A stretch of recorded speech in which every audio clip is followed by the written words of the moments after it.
हाय friends अस्सलाम वालेकुम welcome back to our channel. Recipe వచ్చేసి వెల్లుల్లి మెంతి కూర కర్రీ అండి। సింపుల్ రెసిపీ టేస్టీగా ఉంటది, తప్పకుండా ట్రై చేయండి। ఫస్ట్ టైం నా ఛానల్ చూసిన వాళ్ళైతే సబ్స్క్రైబ్ చేసుకోండి, లైక్ చేయండి, షేర్ చేయండి। ఇప్పుడైతే ప్రాసెస్ చూసేయండి। వెలిగించుకొని బాండి పెట్టుకోవాలి। ఇందులోకి 2 టేబుల్ స్పూన్ పల్లీలు వేసుకోవాలి। పల్లీలని లైట్ గా ఫ్రై చేసుకోవాలి। పల్లీలు అయితే లైట్ గా ఫ్రై అయిపోయాయి। ఇప్పుడు ఇందులో 2 టేబుల్ స్పూన్ నువ్వులు వేసుకొని ఫ్రై చేసుకోవాలి। ఇవైతే చాలా త్వరగా ఫ్రై అయిపోతాయండి। ఫ్లేమ్ని అయితే సిమ్లో ఉంచుకొని ఫ్రై చేసుకోవాలి। ఇలా ఫ్రై అయిన తర్వాత స్టవ్ ఆఫ్ చేసుకొని వీటిని ఒక బౌల్లో తీసేసుకోవాలి। ఇప్పుడు అదే బండిలో 2 టేబుల్ స్పూన్ ఆయిల్ వేసుకోవాలి। స్టవ్ అయితే వెలిగించుకోవాలండి। స్టవ్ వెలిగించుకొని మళ్ళీ అదే బండి పెట్టుకొని 2 టేబుల్ స్పూన్ ఆయిల్ వేసుకోవాలి। ఆయిల్ అయితే వేడైందండి। ఇప్పుడు దీంట్లో వెల్లుల్లి వేసుకోవాలి। 15 వెల్లుల్లి వేసుకొని ఫ్రై చేసుకోవాలి। ఇప్పుడు ఇందులో శుభ్రంగా వాష్ చేసుకున్న మెంతి కూరని వేసుకోవాలి।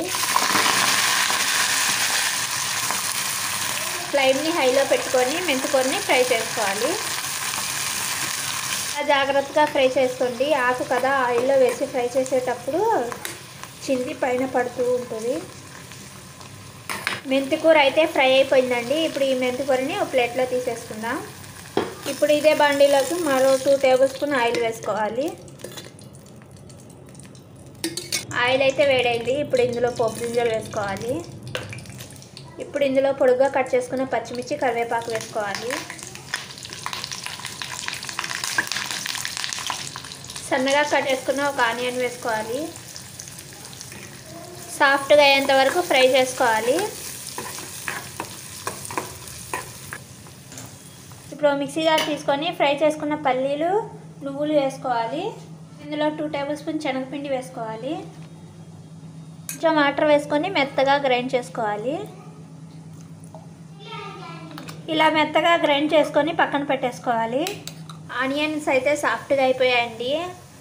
ఇప్పుడు ఇందులో సన్నగా కట్ చేసుకున్న 2 టమాటాలు వేసుకోవాలి। వాళ్ళు టమాటాలు సాఫ్ట్గా అయ్యేంత వరకు ఫ్రై చేసుకోవాలి।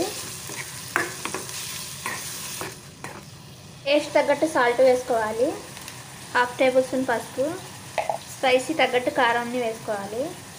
అల్లం వెల్లుల్లి పేస్ట్ 1 టేబుల్ స్పూను, కొన్ని 5 మినిట్స్ ఫ్రై చేసుకోవాలి।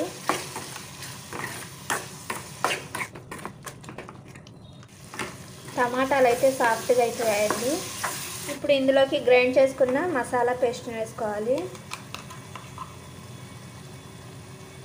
ఇప్పుడు కర్రీలో కలిసేలా కలుపుకోవాలి। ఇప్పుడు ఇందులో గ్రేవీ తగ్గట్టు వాటర్ వేసుకోవాలి। కలుపుకోవాలండి వాటర్ వేసుకొని 5 మినిట్స్ కర్రీని అయితే ఉడికించుకోవాలి। ఇప్పుడు ఇందులోకి ఫ్రై చేసుకున్న మెంతి కూరని వేసుకోవాలి। 1 టేబుల్ స్పూన్ ధనియాల పౌడర్ వేసుకోవాలి।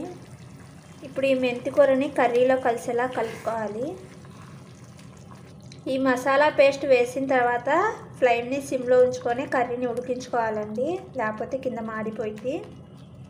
కొంచెం గరం మసాలా వేసుకోవాలి। సన్నగా కట్ చేసుకుని కొత్తిమీర వేసుకొని కలుపుకోవాలి। గ్రైండ్ చేసుకున్న పల్లీలు, నువ్వుల పేస్ట్ అయితే ఎక్కువ వేసుకోకూడదండి, లైట్గా వేసుకోవాలి। ఎక్కువ వేసుకోవడం వల్ల కర్రీ అనేది టేస్ట్గా ఉండదు, చూసుకొని వేసుకోండి। కర్రీ అయితే రెడీ అయిపోయిందండి। ఇప్పుడు సర్వ్ చేసుకోవడమే వేడివేడిగా। అయితే స్టవ్ ఆఫ్ చేస్తున్నాను। చూసారు కదా, చాలా సింపుల్గా టేస్టీగా కర్రీ అయితే రెడీ అయిపోయింది। చాలా టేస్టీగా ఉంటుందండి, తప్పకుండా ట్రై చేయండి। వీడియో నచ్చితే ఒక లైక్ చేయండి, లైక్ చేయడం మాత్రం మర్చిపోకండి। మరో న్యూ వీడియోస్తో మళ్ళీ కలుద్దాం। Okay bye.